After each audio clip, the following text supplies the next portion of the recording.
Genesis chapter 21, the birth of Isaac. Now the Lord was gracious to Sarah, as he said, and the Lord did for Sarah what he had promised. Sarah became pregnant and bore a son to Abram in his old age, at the very time God had promised him. Abraham gave the name Isaac to the son Sarah bore him. When his son Isaac was 8 days old, Abraham circumcised him as God commanded him. Abraham was 100 years old when his son Isaac was born to him.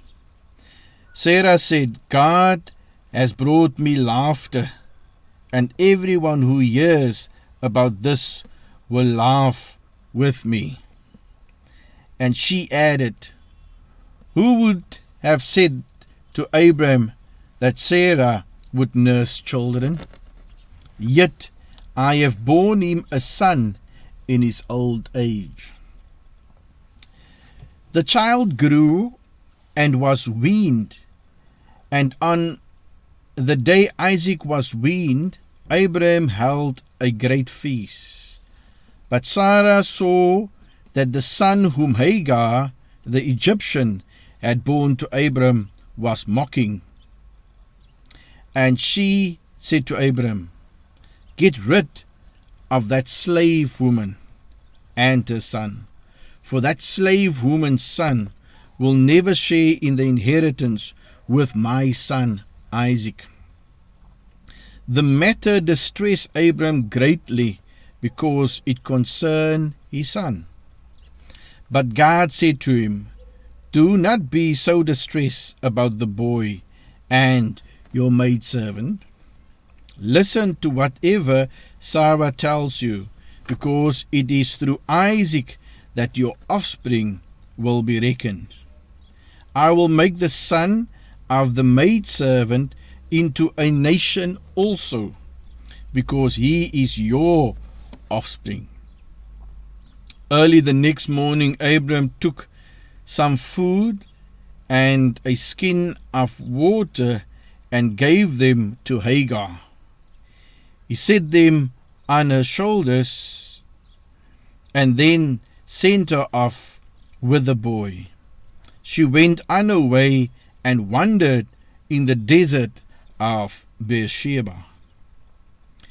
When the water in the skin was gone, she put the boy under one of the bushes. Then she went off and sat down nearby, about a bow shot away, for she thought, I cannot watch the boy die. And as she sat there nearby, she began to sob. God heard the boy crying, and the angel of God called to Hagar from heaven and said to her, what is the matter, Hagar? Do not be afraid. God has heard the boy crying as he lies there. Lift the boy up and take him by the hand, for I will make him into a great nation. Then God opened her eyes, and she saw a well of water. So she went and filled the skin with water and gave the boy a drink. God was with the boy as he grew up. He lived in the desert and became an archer. While he was living in the desert of Paran, his mother got a wife for him from Egypt. At that time, Abimelech and Pichol, the commander of his forces, said to Abram, God is with you in everything you do. Now swear to me here before God that you will not deal falsely with me or my children or my descendants. Show to me and the country where you are living as an alien the same kindness I have shown to you. Abram said, I swear it. Then Abram complained to Abimelech about a well of water that Abimelech's servants had seized. But Abimelech said, I don't know who has done this. You did not tell me, and I heard about it only today. So Abram brought sheep and cattle and gave them to Abimelech. And the two men made a treaty. Abram set apart 7 ewe lambs from the flock, and Abimelech asked Abram, what is the meaning of these 7 ewe lambs you have set apart by themselves? He replied, accept these 7 lambs from my hand as a witness that I dug this well.